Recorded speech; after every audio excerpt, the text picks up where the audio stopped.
Radio Sucesos 101.7 FM presenta su noticiero Sucesos con Milton Pérez y Verónica Larrea. Un periodismo libre para una democracia plena. Los hechos y las opiniones de los sucesos que marcan nuestro tiempo.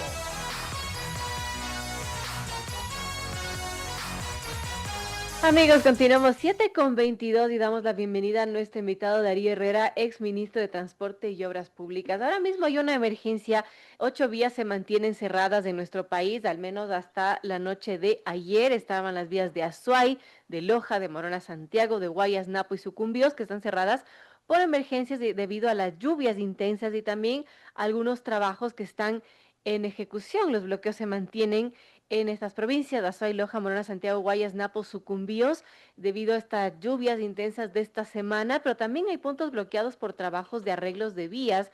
Por ejemplo, algunas vías que están cerradas por trabajo, está la Azuay, en Azuay, la Cuenca, Guarumales, Méndez, Macas, en el kilómetro 61, está en Guayas la vía Guayaquil-Daule por desbordamiento del agua en el sector de Camcaimi, entre Macuma y Taisha. También en Loja está la vía Chahuarpamba, vía La Costa, por construcción del camino piloto en el centro Tintanil. Adicional, se cumple trabajos de limpieza por deslizamientos en los sectores del Huatu y Guadúas. En Morona, Santiago, la Méndez, Guarumales, Cuenca, por deslizamiento en el sector del Copal. En Napo, el Reventador y la Y de Baeza por deslizamientos. En Napo, la Y de Baeza, Lago Agrio por deslizamientos también. La Y de Baeza, Papayacta, igualmente por deslizamientos en el sector San Fermín, y de ahí la pérdida de la mesa vial del sector El Laurel. Y en Sucumbíos, la vía interoceánica La Bonita, El Playón, por constantes deslizamientos de tierra, pérdida de la mesa de la vía y trabajos de limpieza en los sectores. En el Playón de San Francisco, El Higuerón, La Fama, kilómetro 70, La Alegría, El Calvario, La Prensa, Quebrada, 7 veces, Cascada, Velo de Novia, El Cabuyal, Puente Río Sucio, kilómetro 68, La Playa, kilómetro 55 y La Amarilla, kilómetro 9. Esto obviamente se repite cada vez que llueve, hay emergencias y las vías se tienen que cerrar lamentablemente, no solo por deslizamientos, sino también porque se va a veces la mesa de la vía. En fin, hay una estadística que se tiene al momento que el 18.16% de las vías está en mal estado, 27.58% en estado regular, el 40.82% bueno y solamente el 13.44% muy bueno. ¿Qué pasa con las vías de nuestro país? Gracias, ex ministro, bienvenido. ¿Y cuál es su diagnóstico de las vías, de las carreteras ecuatorianas? Bienvenido. Muchas gracias, Verónica. Un placer estar con ustedes. Ciertamente, nuestras vías, y por su geografía y por las lluvias y por el cambio del clima, siempre presenta desafíos en el tema del mantenimiento. Yo creo que aquí debemos hacer primero para entrar en contexto, un recuento, ¿no? Siempre nos dicen es que en gobiernos pasados habían carreteras, y hubo mucha inversión en obra pública. Y también nos dicen que esas carreteras iban a durar 30 años. Eh, no hay que negar que en periodos y hasta el 2014, por lo menos en el Ministerio de Transporte y Obras Públicas, hubo mucha inversión pública y bastante obra pública en carretera. También no hay que desconocer de que muchos de los casos de corrupción, de sobreprecios y escándalos están ligados a todas esas obras.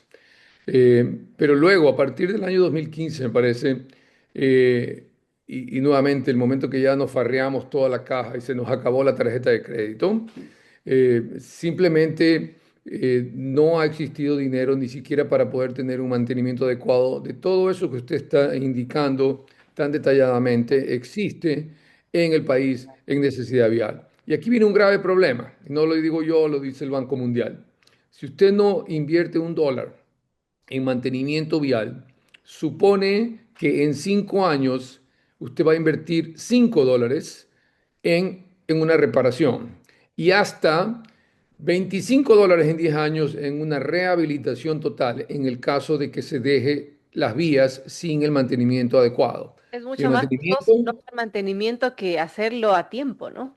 es correcto. Y si usted ve que estas obras terminaron por ahí en el año 2013, 2014, y estamos en el 2025 y muchas de ellas no se ha hecho el mantenimiento adecuado, usted ahora ya no tiene un problema de hacer un mantenimiento, sino que tiene usted un mínimo una reparación o una rehabilitación a costos 5 veces y hasta 10 veces más elevado de lo que le hubiera costado si hubiera cogido $1 y lo hubiera invertido en mantenimiento vial años atrás. Es como su vehículo, no le cambia el aceite, en algún momento va a tener que fundir máquina y reparar el motor nuevamente, poner un motor nuevo. Es exactamente lo mismo en las carreteras. Entonces, además de esto, usted tiene, pues, nuestro país es tan lindo, ¿no? La sierra es tan espectacular, pero asimismo trae desafíos. En la sierra usted tiene que diferenciar. Los problemas de las vías del Austro son unos, los problemas de las vías en Sucumbío, Orellana, Napo son otros completamente diferentes. Y dentro de esos tiene que separar absolutamente la vía E45 que tiene que ir por el Reventador, que tiene o sufre la erosión regresiva del río Quijos, donde usted se le va la mesa de la vía cada rato y por mucho que haga variantes, no va a tener una solución definitiva, a no ser que esta vía sea reubicada, rediseñada, cambie al otro margen del río o se busque una solución definitiva al respecto, ¿no? Entonces, esto es por ahora. Yo sacaba datos de los últimos 5 años, Verónica, y los techos presupuestarios, es decir, el máximo que le da dentro del plan anual de inversiones el gobierno a los diferentes ministros, porque el problema no son los ministros, estaba alrededor de unos $400 millones en promedio. Y de eso lo ejecutado en los últimos 5 años, en promedio, ha sido $214 millones por año. En el año 2022, que yo tuve el placer y el honor de servir a los ecuatorianos del Ministerio de Transporte y Obras Públicas, nuestro techo presupuestario cuando ingresé en el mes de julio era de $264 millones y estaba ejecutado el 22%. Y subimos el techo, incluyendo más obras, a $364 millones y logramos ejecutar cerca del 90%, es decir, $316 millones de dinero ejecutado en el 2022. Hoy, en el 2025, hay una situación muy parecida. Al mes de junio, el presupuesto o el techo presupuestario para el Ministerio de Transporte es de $307 millones y apenas se ha ejecutado el 19 punto, me parece, 19,15% al mes de junio, o sea, mitad de año. Es decir, $58,9 millones. Y de los cuales he revisado rubro por rubro y el 43% corresponde a transferencias hechas a diferentes gobiernos autónomos centralizados y o proyectos que tienen que ver con reconstrucción de Manabí, como por ejemplo la transferencia de 8,7 millones para la construcción de la Plaza Memorial de San Gregorio de Portoviejo. No digo que está mal, está muy bien que se haga eso. No obstante, una cosa es que yo devenga en obra y otra cosa es que yo devengue vía transferencia, que significa que le paso esa plata a un Claro. municipio para que ese municipio recién vaya a contratar esa obra en el tiempo. Entonces, lo que significa que estos dineros de inversión de obra pública, que ciertamente dinamizan la economía, no llegan a los bolsillos de los contratistas, no llegan a la cadena productiva y eso se siente, ¿no? Y la gente reclama por obra pública, por construcción, porque sí tiene un factor de dinamización de la economía. Entonces, eso es preocupante, pero yo creo que es un buen desafío para el ministro actual. No lo culpo, yo sé que ahí, yo he estado adentro y sé lo que hay que hacer para poder revertir esto. De Como hecho, dicen, lo una hice el cosa año es con violín, 2022. otra cosa con guitarra, ¿no? Sí, porque mire, yo aplaudo el conocimiento ético que tiene el ministro, me parece fabuloso, es una persona brillante en ese aspecto, lo explica muy bien, tiene mucho conocimiento, muchísimo más de lo que yo hubiera tenido o que hubiera querido tener yo personalmente. Yo admiro esa parte, ¿no? Pero el manejo del recurso humano, la coordinación interinstitucional entre ese ministerio, la Secretaría de Planificación, que incluye estos proyectos dentro del Plan Anual de Inversiones y consecuentemente emite los certificados para que usted vaya al Ministerio de Finanzas a conseguir las certificaciones presupuestarias. Esa, ese trío de funcionarios que están todo el día manejando eso usted tiene que por poco y amarrarlos con una correa y ponerlos a bailar juntitos, ¿ok? Son como que tuviera tres hijos que no se hablan. Usted tiene que tenerlos a los tres funcionarios que lideran esto con reuniones semanales de seguimiento de cada uno de los procesos para que no se demoren los procesos administrativos, porque la parte técnica brillante, pero si usted no maneja esa gestión pública, lo que va a pasar es que tiene demoras en la presentación y aprobación de los proyectos y obviamente el empate de que los proyectos con las necesidades económicas también cuadren con el flujo de caja del Ministerio de Finanzas, porque una cosa es que usted le hayan dado la tarjeta de crédito de 400 millones en el año, pero eso no significa que los 400 están ahí en una cuenta esperando que usted use. No, eso Claro. depende de los ingresos de el país mensualmente. Y usted tiene picos cuando cobran impuestos, por ejemplo, en este mes de julio estamos apretados porque tenemos una caída de exportaciones de petróleo, entonces la caja se aprieta. Entonces usted tiene que cuadrar y coordinar con Planifica y con el Ministerio de Finanzas que los recursos estén disponibles para que usted le pague a tiempo a los contratistas, para que la obra continúe, para que no se pare, para que, etcétera, etcétera, etcétera. Entonces es una coordinación muy complicada y yo creo que ese es el desafío que tiene ahora el ministro de Transporte y Obras Públicas. Suena muy enredado y complejo y Darío, podríamos decir como conclusión de todo esto es que todo se traba, todos los proyectos se traban por la pesada burocracia, enredada burocracia. Yo soy una persona de procesos, Verónica. Mi background, mi trabajo al inicio fue de ingeniería industrial muchos años atrás y manejé muchos temas de procesos y sobre todo mucha estadística cuando era muy joven. Después ya me fui de empresario y es otra historia, pero entonces mi mente funciona en procesos y sobre todo en identificar cuellos de botella. Ah, ¿Ok? Yo identifiqué por lo menos dos en el Ministerio de Transporte y Obras Públicas y tomé correctivos de manera inmediata. Fíjese usted, la película era muy parecida a la de ahora, ¿no? Era como que 19, 22% de 300 millones no ejecutados y tenía un desafío y cambian al ministro. Yo entro en el mes de julio, exactamente por ahí el 7, o sea, 3 días antes, más o menos de esta fecha, y terminamos ejecutando un 90%. ¿Por qué? Muy sencillo. En primer lugar, no voté a nadie. Fíjese usted, no voté a nadie porque no había tiempo. O sea, tenía que tener la gente que sabe cómo funcionaba y que sabía de las obras, ¿ok? Pero todos fueron advertidos y se les dio la oportunidad de, bajo una fórmula sencillita que yo tenía que se llamaba mi fórmula del THC, que era transparencia, honestidad y consistencia. Ellos tenían que hacer un compromiso conmigo al respecto. Y luego de eso, identificamos un cuello de botella que tenía que ver con, y hay que decirlo como es, las presuntas, los presuntos chantajes en las direcciones distritales para proceder a los pagos de las planillas. El viacrucis que cada uno de los, en ese tiempo, 70 y pico de contratistas tenían cuando iban a presentar sus planillas y no se tramitaban porque les querían cobrar o los querían timbrar con coima. ¿Ok? Yo no puedo denunciar a una persona porque no, esto era la leyenda urbana, lo que se sabía, ¿no? Y claro, venían los contratistas y no le decían a uno de frente, pero daban a notar que había esa inconformidad. Entonces lo que hicimos nosotros fue, en el momento en que detectábamos algo de eso, reemplazábamos a ese funcionario y enviábamos un equipo especial para proceder a los pagos sin tener que experimentar ese tipo de chantajes. La otra cosa que hicimos para acelerar los procesos en Planifica fue la estandarización de la presentación de los proyectos.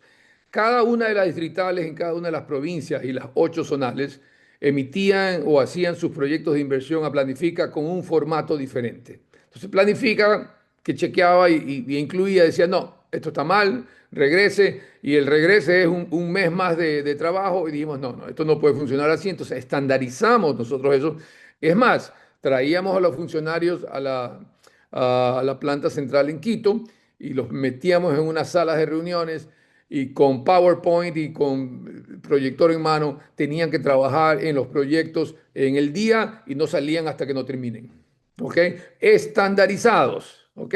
A ver, lo que pues, le cuento no es nada difícil, Verónica, es lo que usted haría en su empresa, en el sector privado. Entonces le aplicamos un poco el sector privado al sector público y le dimos una dosis de liderazgo ético, que yo creo que es importante también, decirles cuáles eran las consecuencias de no hacer esto y enseñarles también de que somos funcionarios públicos y que tenemos que terminar el trabajo a tiempo en beneficio de los ecuatorianos que nos pagan el sueldo. Oiga, revertimos la tendencia, ¿no?